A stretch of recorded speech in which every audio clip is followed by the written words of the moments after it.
All right, what we're going to do here is provide, from a sensorial point, a visual experience of waves, specifically the difference between transverse, sideways, and longitudinal, long waves motion in a spring, a slinky.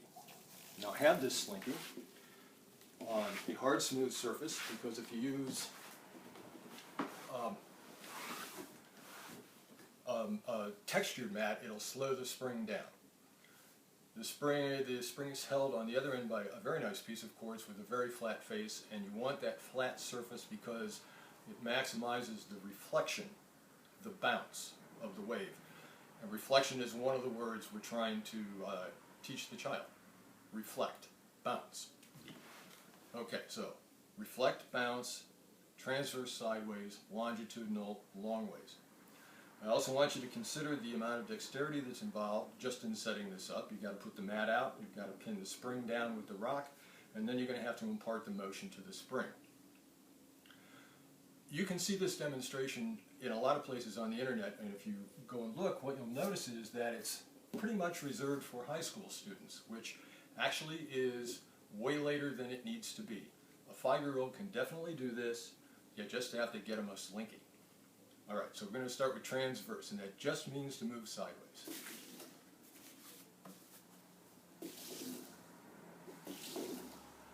Alright, that's a transverse wave. That is the definition of transverse.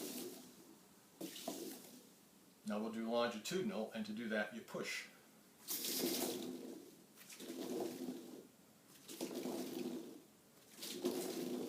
And that is the definition of a longitudinal wave. Now you know that the first thing a kid's going to want to do is repeat. So it's going to look like this if it's transverse.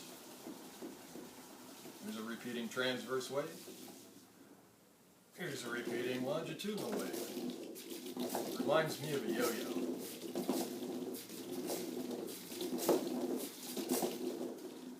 Now, if you take the transverse wave, the sideways wave, and you learn to do it really quickly, you can establish a standing wave, what's called a standing wave, which means you can actually see the parts in between the waves that don't move. They're called nodes. Let's see if we can get one of those going.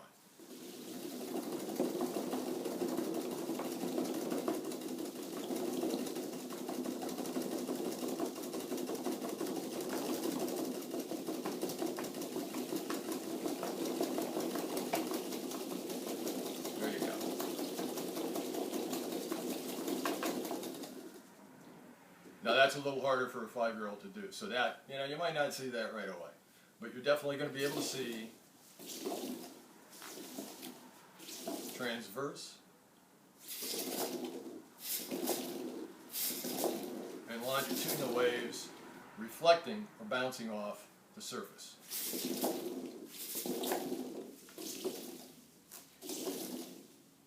And that is the Slinky wave demonstration.